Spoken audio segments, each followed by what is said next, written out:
ফের একবার মহাকুম্ভকে অপমান করলেন মুখ্যমন্ত্রী মমতা বন্দ্যোপাধ্যায়। কুম্ভের মতো পরিস্থিতি গঙ্গাসাগরে চাই না, কুম্ভের মতো পরিস্থিতি না হয় তাই সেতু বানাচ্ছে।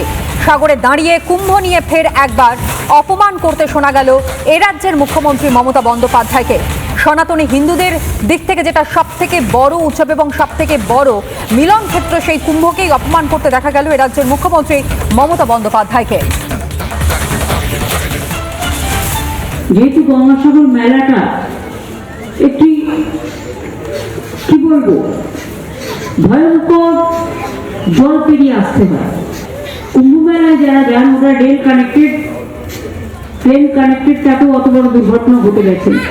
আমরা তো সেটা চাই না, কিন্তু আমাদের দীর্ঘদিনের দাবি ছিল যে একটা গঙ্গাসাগর সেতু করে দেওয়া হোক, যাতে মানুষকে কষ্ট করে ওই একজন একজন করে নদী পার করে নিয়ে আসতে প্রশাসনের যে কি কষ্ট হয়, আর যারা দায়িত্বে থাকে তাদের সে মুখে বলা যাবে না।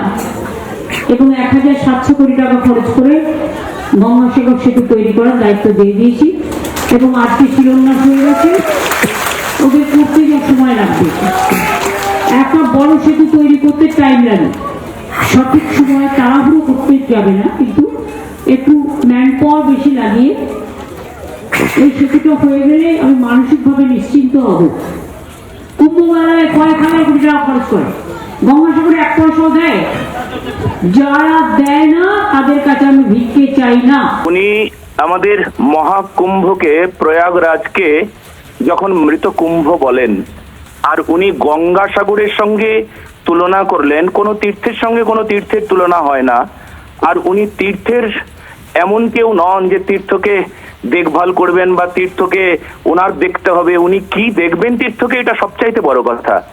যিনি তীর্থকে মানে সনাতনীদের সমস্ত কিছুকে নিয়েই যিনি অনাদর করেন, হিন্দু ধর্ম, গান্দা ধর্ম, নকল ধর্ম, তিনি আমাদের গঙ্গাসাগরও তো আমাদেরই।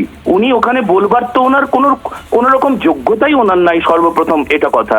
আর তার মধ্যে উনি যেভাবে কুম্ভের সঙ্গে এই গঙ্গাসাগরের তুলনা করলেন, এরকম হতে দেব না, তার মানে মৃত কুম্ভ হতে দেব না, এখানে কেউ মরবে না, এখানে আমার ব্যাপারটা থাকবে, আমি কারুর কাছে ভিক্ষা চাইবো না। শুনলাম তো আমি বিষয়টা এতটাই নিন্দনীয়। উনি আসলে যা বলতে চাইছেন, যা করতে চাইছেন, সমস্ত ড্যামেজ কন্ট্রোল পলিটিক্স ছাড়া আর কিচ্ছু না।